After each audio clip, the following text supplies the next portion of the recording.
Following the workout, we need to cool down. This is to reduce the load on the heart, make us start to cool down gently, reduce the need for oxygen and for blood around the system, and to stretch the muscles. We've got to start off very gently just by walking on the spot. This is a steady, slow movement, not building up, taking time, just lifting the heels really, gentle movement. While we're doing that, we can start to stretch the upper body. From here, we're going to reach one arm up over the head, try and stretch it down behind the back, and pull it over tightly using the other side. Working our way along, you're going to feel the tension along the back of this arm here. Still stepping gently, feeling it pull in. If it starts to go away, so there's no more tension, pull it a bit tighter, make it work a little bit harder. Try and make sure that you get the full extent of the muscle so it's been stretched out and lengthened, stops it becoming tight, stops you reducing range of movement around the shoulders. Once you've done it for around about 20 seconds, you can bring the arm down, take the other arm up over the head, give it a push to the other side. In the event that this is difficult to do, you can bring your arm up over by the ear as if you're reaching back through your hair and push from the front. That will work just as well and takes the strain from here, but is less struggle. It may be that the position is here where you feel tension. That's absolutely fine. Just make sure that you're holding it whilst moving the feet and keeping yourself in a position that's gently easing you down, feeling the tension all the way through. Again, after about 20 seconds, bring them down. Just shake the shoulders out, and we'll then go on to stretch across the shoulders. Bring one arm across the body, come behind the elbow with the other hand, and reach across to feel the stretch. Still moving the feet, still keeping the tension on. You should feel the stretch around this part of the shoulder. The harder you pull, the tighter the muscle will be. Again, as you stretch, it might start to ease off, in which case you can pull it more closely to you. Still keep moving the feet, still keep feeling the stretch. Working your way through until around about 20 seconds is done. Before you release, bring the other one across, come behind the elbow and pull. And that should keep the tension in there some more. Working the stretch.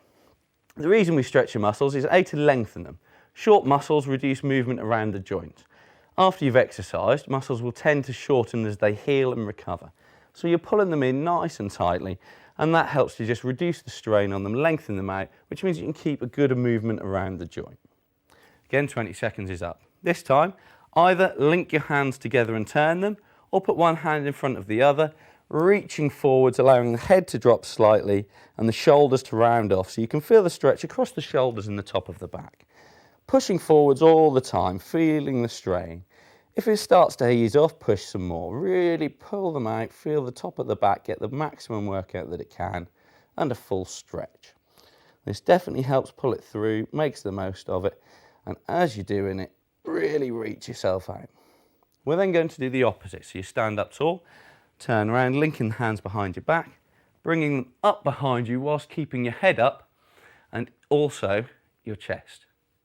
If you find that that's too difficult, you can turn to the front, bring the arms out as if you're stretching your arms wide, and just pull them as far as you can, still keeping the head and chest up. Feel the stretch all the way across the front of the chest. Whichever movement works, whichever is most comfortable for you, all the time though, you're stepping away very slowly, just nice and gently lifting the heels, so you're calling blood around the larger muscles of the legs and bum.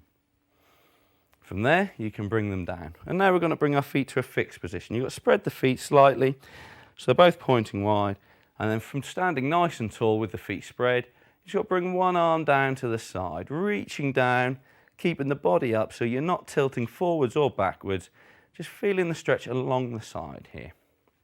Let that relax, and then pull it some more if you feel you can. Again, we're trying to help the recovery.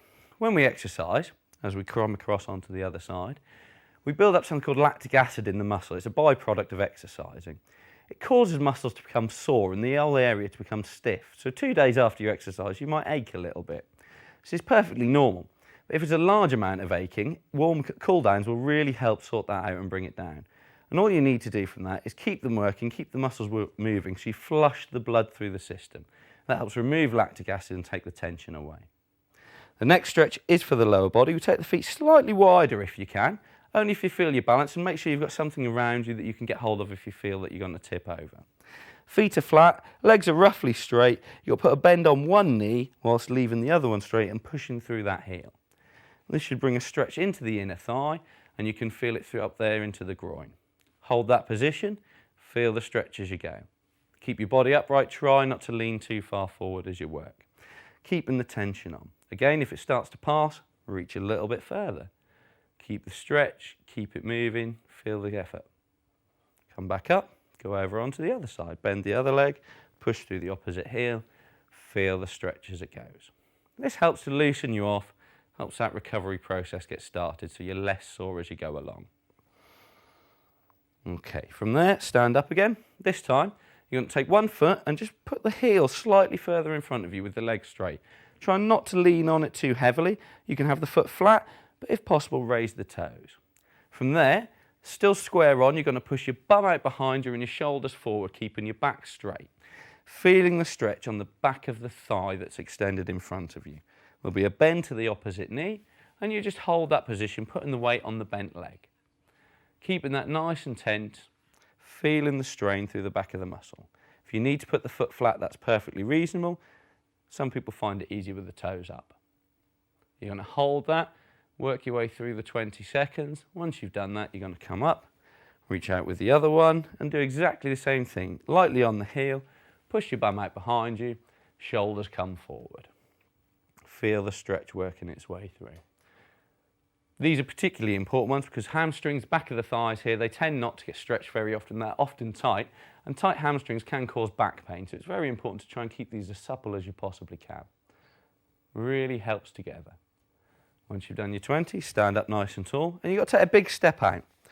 So one foot is behind with the straight leg, press down on the heel. Front leg has a bend on it, and it's fairly simple. The feet don't need to be in line, they can be either side of each other, but it is important that they both point in the same direction. That way you should feel the stretch in the rear calf, pulling it out. If you can't feel the stretch, check first of all that your foot isn't tipped out to one side. Pushing it out to one side tends to mean that you aren't engaging the muscle correctly, so bring it back around, make sure they're both pointing forward where the hips and shoulders are pointing. Feel the stretch through the calf. Hold that there. Once you've done your 20, switch over. Do the other side. Feel the stretch. Try and keep your weight fairly central, so you're not leaning too far forward, trying to keep upright. Knee bent on the front leg, straight on the back, both feet pointing in the same direction.